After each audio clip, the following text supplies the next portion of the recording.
बच्चों, आप सभी लोगों का स्वागत है इस YouTube चैनल पे जिसका नाम है इंग्लिश वर्ल्ड।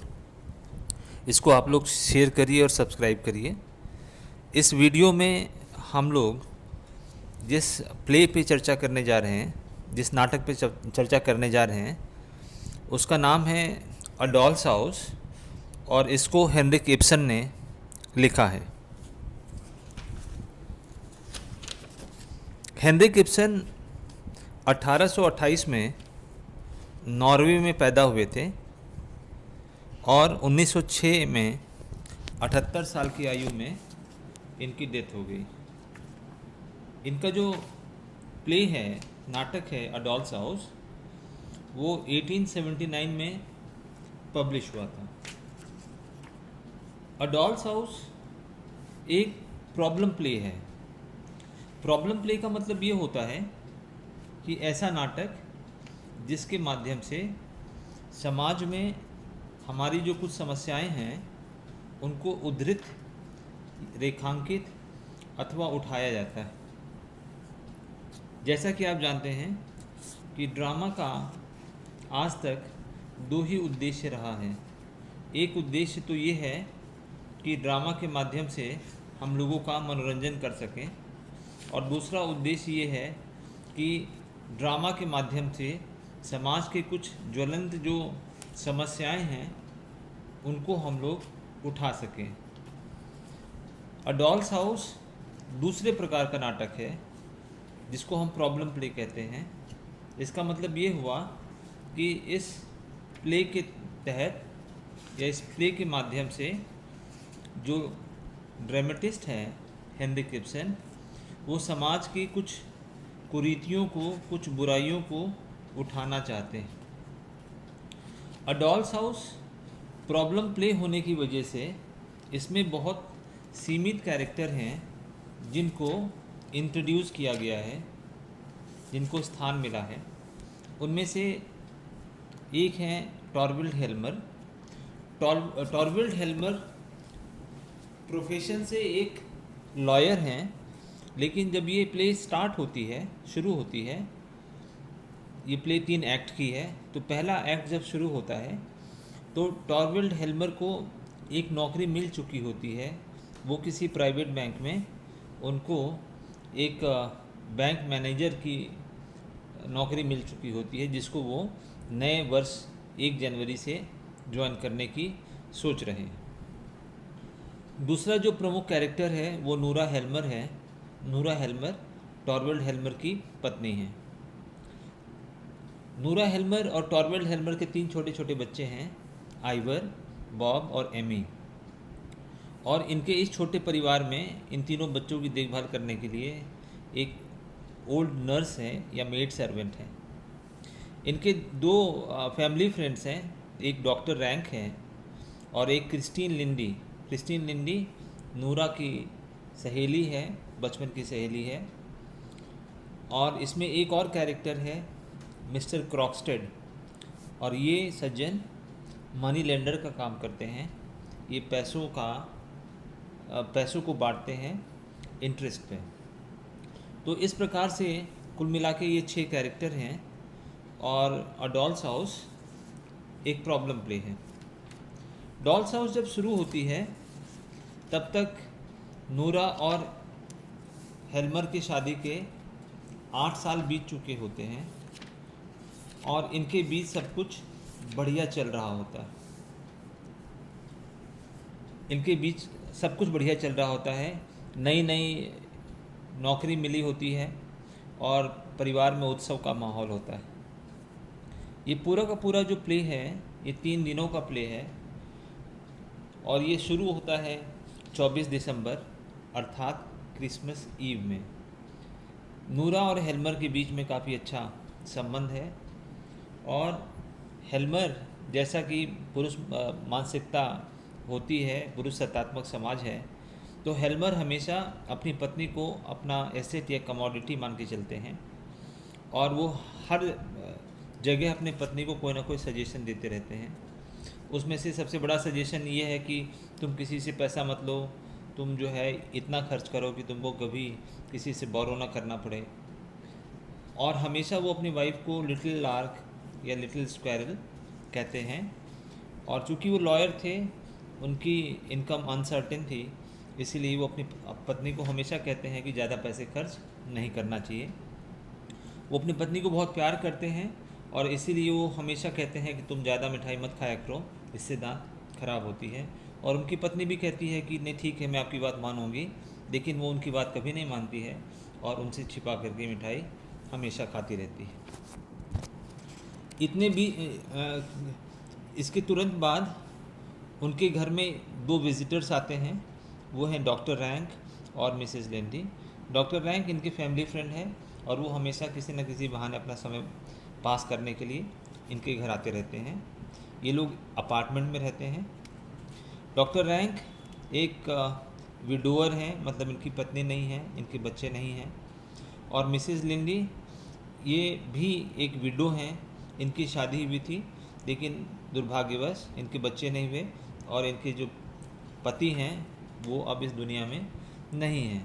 तो क्रिस्टीन लिंडी को जब ये सूचना प्राप्त हुई कि नूरा के हस्बैंड को एक अच्छी नौकरी मिली है बैंक में, तो ये इस उम्मीद से इनके घर आती है कि इनको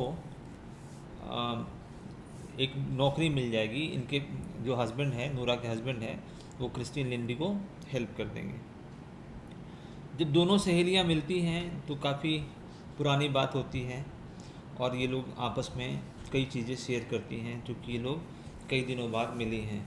दोनों अपने अपने मिसफॉर्च्यून्स, दोनों अपने अपने अच्छे दिन बुरे दिन सारी चीज़ें शेयर करती हैं। मिसेस लिंडी कहती है नूरा को कि किस प्रकार से उसके हस्बैंड मर गए, किस प्रकार से उसके भाई बहन सब बिछड़ गए, उसकी माँ मर गई और किस प्रकार से नौकरी के अभाव में वो काफ़ी परेशान है। नूरा उसको कहती है कि कोई बात नहीं, अब तुम्हारी परेशानी सब दूर हो जाएगी। और नूरा उसको प्रॉमिस करती है कि मैं अपने पति को कह करके तुमको एक नौकरी दिलवाऊंगी। उसके बाद नूरा क्रिस्टीन लिंडी को अपने पति से इंट्रोड्यूस कराती है और पति को कहती है कि आप इनके लिए कोई ना कोई नौकरी का बंदोबस्त करिए, क्योंकि ये बहुत ही फाइनेंशियल क्राइसिस में चल रही हैं। इनके हस्बैंड भी काफ़ी खुश थे और वो कहते हैं कि ठीक है, मेरे बैंक में एक क्लर्क की नौकरी खाली होने वाली है और वो नौकरी मैं आपको दे दूंगा। दरअसल हेल्मर के बैंक में जिस क्लर्क की नौकरी की बात हेल्मर कर रहे हैं और जिस नौकरी को वो क्रिस्टीन लिंडी को देने की बात कर रहे हैं, उस पद पे एक सज्जन तैनात हैं जिनका नाम है मिस्टर क्रॉक्सटेड। मिस्टर क्रॉक्सटेड वो उस बैंक में बैंक क्लर्क की नौकरी भी करते हैं और मनी लेंडिंग का काम भी करते हैं, मतलब पैसे को सूद और ब्याज पे लोगों को बांटना। लेकिन उनके ऊपर ये आरोप लगा था बैंक में कि उन्होंने कुछ फाइनेंशियल बंगलिंग की है, कुछ फॉर्जरी की है, जालसाजी की है और इसीलिए पहले से उन पर जांच चल रही थी। हेल्मर ने जब ये नौकरी ज्वाइन किया तो हेल्मर को लगा कि ऐसे गलत लोगों को अगर मैं अपने बैंक में रखूँगा तो इससे एक गलत संदेश जाएगा और हेल्मर ने लगभग अपने मन में ये निश्चय कर लिया था कि क्रॉक्सटेड को मैं डिसमिस कर दूंगा। क्रॉक्सटेड को डिसमिस करने का दूसरा कारण ये था कि क्रॉक्सटेड हेल्मर का पूर्व परिचित था, बचपन का दोस्त था और जब क्रॉक्सटेड को मालूम चला कि हेल्मर अब उस बैंक में बैंक मैनेजर बन के आ रहे हैं तो उसको लगभग पूरा विश्वास हो गया कि अब तो उसका कुछ होने वाला नहीं है और अब वो बच जाएगा। और लोगों के सामने वो यार यार करके बात करता था, जो कि हेल्मर को अब बिल्कुल भी पसंद नहीं था। नई नई नौकरी मिली थी हेल्मर को, परिवार में उत्सव का माहौल था और नूरा बार बार चीज़ें खरीदने का आग्रह करती थी। हेल्मर बार बार उसको मना करता था, लेकिन नूरा बार बार कहती थी कि अब तो हम लोग थोड़ा सा अधिक खर्च कर सकते हैं, क्योंकि अब तो हमारे पास एक फ़िक्स्ड इनकम लगभग आ गया है। इतने में ही उस अपार्टमेंट में जिसमें ये सब लोग रह रहे थे, क्रॉक्सटेड आता है नूरा से मिलने के लिए और जब वो नूरा से मिलता है तो वो नूरा को कहता है कि आप अपने पति को समझाइए कि आपके पति जो हैं वो मेरी नौकरी के पीछे पड़ गए हैं, और अगर आप इनको समझा देती हैं तो बहुत बढ़िया होता है। लेकिन नूरा कहती है कि मेरे पति एक प्रोफेशनल हैं और वो अपना काम अपने तरीके से करते हैं, और आज तक मैंने कभी भी इंटरफेयर नहीं किया अपने हस्बैंड के कामों में। तो जो भी वो करेंगे या जो भी कर रहे हैं वो कुछ सोच समझ कर ही कर रहे हैं, और मैं आपकी इसमें कोई मदद नहीं कर पाऊँगी। क्रॉक्सटेड फिर इनको धमकी देता है। वो कहता है कि आपके पति मुझे डिसमिस करना चाहते हैं, और आप जानती हैं मुझे वो क्यों डिसमिस करना चाहते हैं? क्योंकि मेरे ऊपर जो आरोप है वो फाइनेंशियल बंगलिंग का है, जालसाजी का है।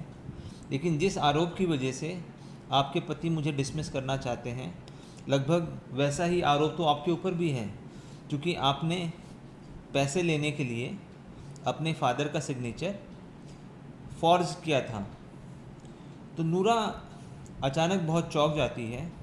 नूरा को याद आता है कि किस प्रकार से 8 साल पहले जब उसकी नई नई शादी हुई थी तो टॉरवल्ड हेल्मर काफ़ी बीमार पड़ गए थे, और डॉक्टर ने नूरा को एडवाइस किया था कि अगर आपको अपने हस्बैंड को बचाना है तो इनको किसी गर्म जगह पर लेके जाना पड़ेगा। चूँकि नूरा और टॉरवल्ड नॉर्वे में रहते हैं, तो डॉक्टर ने उनको एडवाइस किया था कि वो साउथ यूरोप में जाएं। साउथ यूरोप मतलब इटली।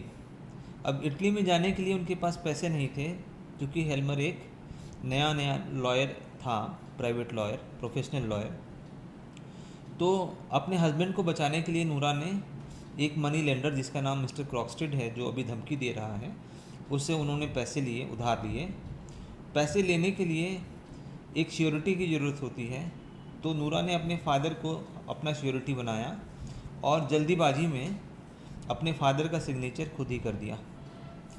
बाद में ये चीज़ क्रॉक्सटेड को पता चल जाती है, लेकिन चूँकि नूरा अपना जो EMI है वो समय समय पर देती रहती है, इसलिए आज तक कभी ये चीज़ें डिस्क्लोज़ नहीं हो पाई। और नूरा को भी लगता था कि उसने कुछ गलत नहीं किया है, क्योंकि उसका जो इंटेंशन था वो सही है, और उसने कभी भी ये नहीं सोचा कि मुझे पैसे नहीं देने हैं। वो हमेशा अपने पॉकेट मनी से पैसे बचा करके क्रॉक्सटेड को निरंतर देती रहती थी। लेकिन पहली बार नूरा को एहसास हुआ कि उसने गलती की है, लेकिन फिर भी उसको पूरा विश्वास था कि या तो क्रॉक्सटेड कभी इन चीज़ों को डिस्क्लोज़ करेगा नहीं, लेकिन वो अगर कर देगा तो उसके पति निश्चित रूप से वो आएंगे और वो सारा का सारा जो गिल्ट है वो अपने ऊपर ले लेंगे। नूरा को दरअसल बहुत गर्व था, बहुत फ़ख्र था इस चीज़ पे कि उसने अपने पति को बिना बताए हुए आज तक अपने पति की जान बचाई है। क्योंकि जो भी EMI का पैसा था वो अपने पॉकेट मनी से चुपके क्रॉक्सटेड को दिया करती थी, और उसने हेल्मर को कभी ये नहीं बताया कि मैंने आपकी जान उस समय बचाई थी जब आपका जान जो है ख़तरे में थी। नूरा को लगता था कि जैसे उसने कोई बहुत बड़ा काम किया है अपने पति की जान बचा करके, और इसलिए उसको हमेशा एक गर्व महसूस होता था कि उसने अपने पति की जान बचाई है। लेकिन जब क्रॉक्सटेड ने पहली बार नूरा को ये याद दिलाया कि जो गलत होता है वो गलत ही होता है, और इंटेंशन और ऑब्जेक्टिव का इस पर कोई फ़र्क नहीं पड़ता। नूरा ने जालसाजी की है, अपने फादर का सिग्नेचर उन्होंने फॉर्ज किया है, और इसीलिए नूरा भी उतनी ही गलत है जितना कि वो है। अब नूरा अचानक दबाव में आ जाती है, और नूरा ये सारी चीज़ें अपनी सहेली क्रिस्टीन को बताती हैं। क्रिस्टीन को वो ये नहीं बताती है कि उसने किससे पैसा लिया, लेकिन क्रिस्टीन को वो बताती हैं कि मैंने अपनी ज़िंदगी में एक ऐसा काम किया है जिसमें मुझे बहुत गर्व है। और फिर वो बताती हैं कि किस प्रकार से हेल्मर की तबीयत ख़राब हुई थी, और किस प्रकार से उन्होंने पैसा उधार लिया, और किस प्रकार से उन्होंने जान बचाई हेल्मर की, क्योंकि उनको काफ़ी महीनों तक इटली में रहना पड़ा। क्रिस्टीन को लगता है कि शायद नूरा ने पैसा डॉक्टर रैंक से लिया है, क्योंकि डॉक्टर रैंक पैसे वाले आदमी हैं और उनके पास अथाह पैसा है, अथाह प्रॉपर्टी है। लेकिन क्रिस्टीन को ये नहीं पता था कि क्रॉक्सटेड से वो सारे पैसे लिए गए हैं। क्रॉक्सटेड के धमकी देने के बाद नूरा परेशान हो जाती है और वो दबाव में आ जाती है। और एक बार तो नूरा को लगता है कि वो डॉक्टर रैंक से पैसे लेकर के क्रॉक्सटेड को दे दें, लेकिन फिर वो सोचती है कि अगर वो डॉक्टर रैंक से पैसे लेके क्रॉक्सटेड को देगी तो कहीं डॉक्टर रैंक को ऐसा ना महसूस हो कि दोस्ती की वजह से या अच्छे संबंधों की वजह से वो जो है मतलब संबंधों का लाभ लेते हुए नूरा उससे पैसा मांग रही है। इसीलिए फिर नूरा डॉक्टर रैंक से पैसा लेकर क्रॉक्सटेड को देने का जो अपना प्लान था उसको त्याग देती।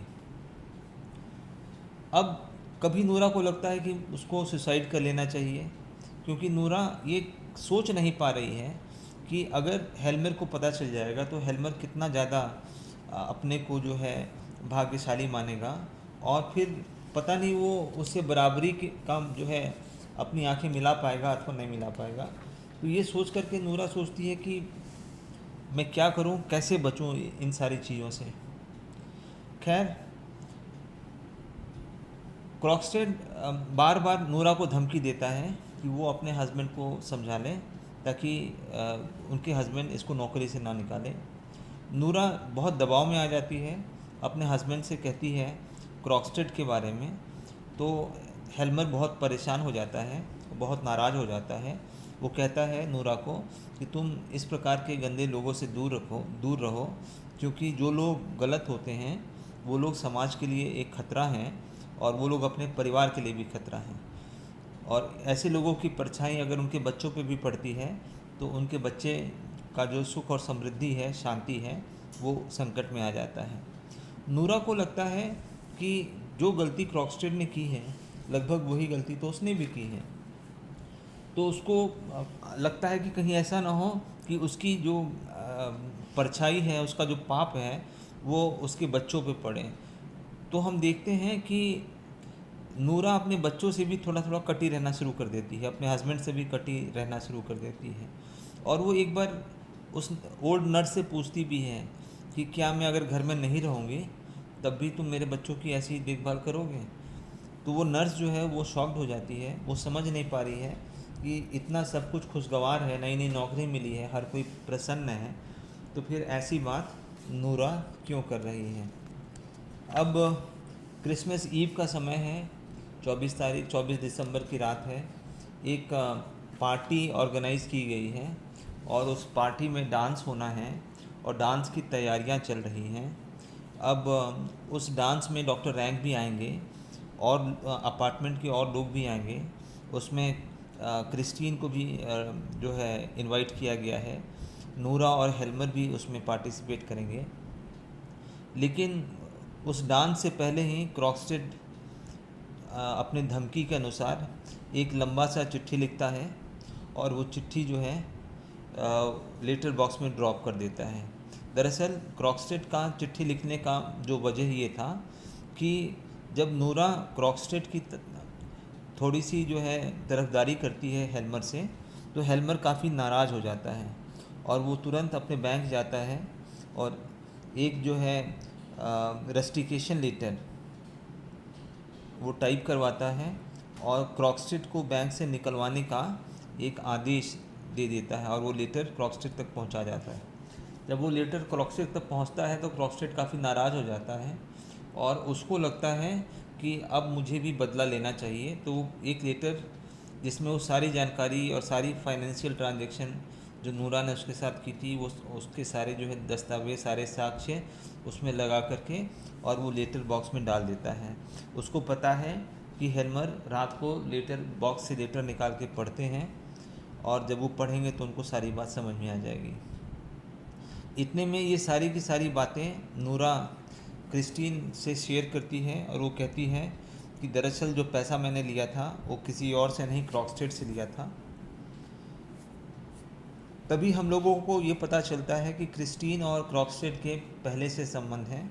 दरअसल क्रिस्टीन और क्रॉक्सटेड जब यंग थे तो दोनों एक दूसरे से प्यार करते थे, लेकिन क्रिस्टीन अपने फैमिली को सपोर्ट करने के लिए, चूँकि क्रिस्टीन बहुत ही गरीब परिवार से थी, तो अपने फैमिली को सपोर्ट करने के लिए वो अपने उम्र से कई एज ज़्यादा व्यक्ति से शादी कर लेती है लेकिन दुर्भाग्यवश वो व्यक्ति सरवाइव नहीं कर पाता और बहुत जल्दी ही क्रिस्टीन लिंडी विडो हो जाती है।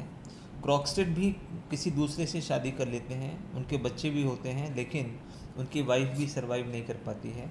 इसीलिए क्रिस्टीन विडो हो जाती है और क्रॉक्स्टेड विडोअर हो जाते हैं। लेकिन दोनों जब बहुत बाद में मिलते हैं तो दोनों एक दूसरे को रिकग्नाइज़ करते हैं।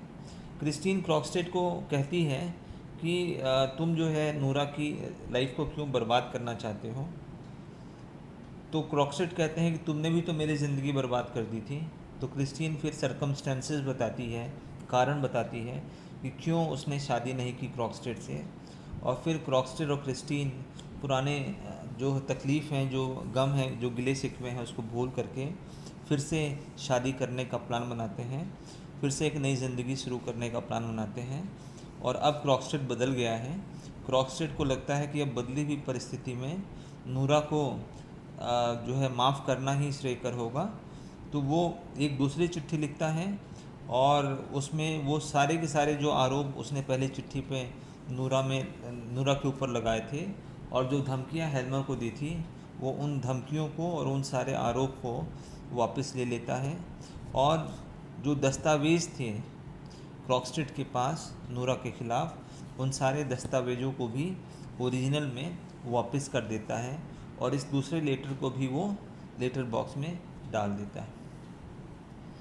अब सब लोग डांस में एंगेज हैं, लेकिन नूरा का जो ध्यान है वो उस लेटर बॉक्स में है। उसको पता है कि इस डांस के बाद उसका जो हस्बैंड है वो लेटर बॉक्स खोलेगा और उसके बाद फिर जो सरकमस्टेंसेस बनेगी, उस सरकमस्टेंसेस में उसका हस्बैंड जो है वो सारा का सारा ब्लेम अपने ऊपर ले लेगा और नूरा को ये चीज़ अच्छी नहीं लगेगी।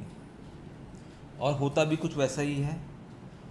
डांस के बाद काफ़ी रात हो गई होती है और नूरा अपने हस्बैंड को मना करती है कि अब कुछ और करने की आवश्यकता नहीं है, चलो हम लोग सोने चलते हैं। लेकिन उसका हस्बैंड, चूँकि वो आदतन लेटर पढ़ा करता था देर रात को, तो वो जाता है, लेटर बॉक्स खोलता है और उसमें से जितनी चिट्ठियाँ हैं सब निकालता है और एक एक कर सबको पढ़ना शुरू कर देता है। कुछ देर बाद क्रॉक्स्टेड का वो पहला चिट्ठी, जिसमें क्रॉक्स्टेड ने नूरा पे तमाम आरोप लगाए थे और उसने ये भी कहा था कि अगर मेरे रेजिग्नेशन को अगर वापस नहीं लिया गया तो मैं नूरा की ये जो आरोप है, जो फॉर्जरी है, उसको मैं पब्लिक कर दूंगा और इससे हेल्मर और नूरा की मानहानि होगी। ये पढ़ते ही हेल्मर बहुत ही गुस्से में आ जाता है। वो नूरा को काफ़ी जो है भला बुरा कहता है और वो आरोप लगाता है कि नूरा एक क्रिमिनल है और नूरा का जो पाप है वो उसके बच्चे और उसके परिवार को बर्बाद कर देगा और कर रहा है, और नूरा ने ऐसा क्यों कर दिया। अब नूरा हेल्मर की इस व्यवहार को देखकर स्तब्ध रह जाती है, क्योंकि नूरा को लगता था कि जब भी कोई परेशानी आएगी तो हेल्मर सामने आकर के उसको बचा लेगा। लेकिन हेल्मर का ये दूसरा बदला हुआ रूप था, नूरा ने कभी सोचा नहीं था। नूरा को हमेशा लगता था कि उसने अपने पति की जान बचाई है और इसके लिए उसको बहुत गर्व है। लेकिन हेल्मर अभी जान बचाने की तो बात ही नहीं कर रहा। हेल्मर को लग रहा है कि उसका भविष्य चौपट हो गया है। अब वो किस प्रकार से क्रॉक्स्टेड को नौकरी से बर्खास्त करेगा। अब तो क्रॉक्स्टेड न केवल उसके ऑफिस में काम करेगा, बल्कि क्रॉक्स्टेड के दबाव में हेल्मर को हमेशा रहना पड़ेगा और अब वो बाकी लोगों पे भी बहुत ज़्यादा शासन या डिसिप्लिन नहीं कर पाएगा। और इस प्रकार से अब हेल्मर का जो पूरा का पूरा भविष्य है वो अब दांव पे लग गया है। लेकिन थोड़ी देर बाद क्रॉक्स्टेड का जब दूसरा लेटर हेल्मर को मिलता है तो हेल्मर अचानक बदल जाता है और हेल्मर ये कहता है कि चलो ठीक है, तुमने जो किया अच्छा किया, लेकिन आइंदा तुम कभी ऐसा काम मत करना और चलो अब हम लोग के संबंध फिर से जो है नॉर्मल हो गए हैं और हम लोग फिर से प्यार से रहेंगे और आइंदा तुम इस प्रकार की कोई काम मत करना। अब 5 मिनट के अंदर हेल्मर का ये 2 प्रकार का रूप देखकर नूरा काफ़ी स्तब्ध रह जाती है। नूरा को लगता है कि शादी के 8 साल तक वो जिस व्यक्ति के साथ रह रही थी वो तो ये है ही नहीं, ये तो कोई बहरूपिया है, ये तो कोई ऐसा कैरेक्टर है, ऐसा व्यक्ति है जिसको वो जानती ही नहीं है, क्योंकि जिस व्यक्ति से वो प्यार करती थी वो व्यक्ति तो है ही नहीं है। हेल्मर तो एक ऐसा इंसान है जो अवसरवादी है, क्योंकि जब विपत्ति आई तो इसका एक दूसरा रूप देखने को मिला, और अब जब विपत्ति चली गई तो ये फिर से जो है पुराना पति होने का दावा करता है। तो नूरा अब हतप्रद है, और इसी आवेश में नूरा ने एक अप्रत्याशित निर्णय लिया। नूरा ने कहा कि आज तक मैं एक गुड़िया के रूप में रही। जब तक मैं अपने पिता के घर में थी तो मेरे पिता मुझे बेबी डॉल कहा करते थे, और मैं हमेशा उनके लिए गुड़िया ही रही। फिर उसके बाद मुझसे बिना पूछे और मेरा बिना विचार जाने मेरे पिता ने जो उनको अच्छा लगा वो किया, और मेरी शादी आपके साथ कर दी। और जब से मैं आपके परिवार में आई हूँ, आपके घर में आई हूँ, तब से मैं आपके अनुसार चलती हूँ। जो आप कहते हैं वो मैं करती हूँ, जो आपको अच्छा लगता है वो मैं मानती हूँ। तो मैं एक तरीके से अब तक डॉल ही बनकर रह गई हूँ, गुड़िया ही बनकर रह गई हूँ। लेकिन मुझे लगता है कि अब मुझे इस डॉल के इमेज से बाहर आने की आवश्यकता है।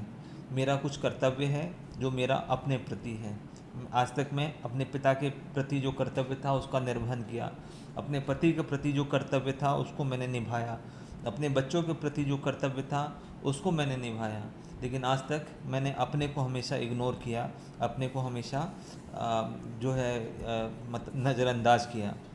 लेकिन मुझे अब ये महसूस हो रहा है कि मेरा अपना भी कुछ कर्तव्य है, और मुझे अब इस ज़िंदगी को, अब इस दुनिया को फर्स्ट हैंड जानना है। और ये कहते हुए नूरा ने आधी रात को अपार्टमेंट छोड़ दिया, और घर से निकलते समय उसने ज़ोर से दरवाज़ा बंद किया और धड़ाम से दरवाज़ा की आवाज़ आई, और ये जो नाटक है, ये जो प्ले है, यहीं समाप्त हो जाता है। ये एक प्रॉब्लम प्ले है, और प्रॉब्लम प्ले में जो अंत होता है वो कुछ ऐसा ही होता है जिसको हम कहते हैं ओपन एंडेड क्लोज़र या ओपन एंडेड प्ले। इसका मतलब ये होता है कि जो दर्शक हैं अब वो अपने अपने घर जाएंगे और अपने समाज में, अपने परिवार में चर्चा करेंगे कि जो हुआ क्या वो उचित था, क्या ये गलत था। तो इस प्रकार से हम देखते हैं कि ये जो पूरा का पूरा प्ले है, ये पूरा का पूरा जो ड्रामा है, ये एक ऐसा ड्रामा है जो स्त्री की जो अस्तित्व है उस पे, उसके इर्द गिर्द घूमती है कि क्या स्त्री का केवल यही काम है कि वो अपने पति की बात माने, क्या स्त्री की अपनी कोई इच्छा नहीं होती, क्या उसकी कोई आकांक्षा नहीं होती, क्या उसकी कोई महत्वाकांक्षा नहीं होती, क्या वो केवल पैदा इसीलिए होती है कि वो सबकी सेवा करते करते समाप्त हो जाए। तो इस प्रकार से तमाम ऐसे प्रश्न हैं जो अ डॉल्स हाउस में उठाए गए हैं। तो मुझे उम्मीद है कि आपको ये पूरा जो डॉल्स हाउस है, अ डॉल्स हाउस, ये पसंद आया होगा। और अगर आपको ये अ डॉल्स हाउस हिंदी में पसंद आया होगा तो आप इस चैनल को सब्सक्राइब करें और शेयर करें। धन्यवाद।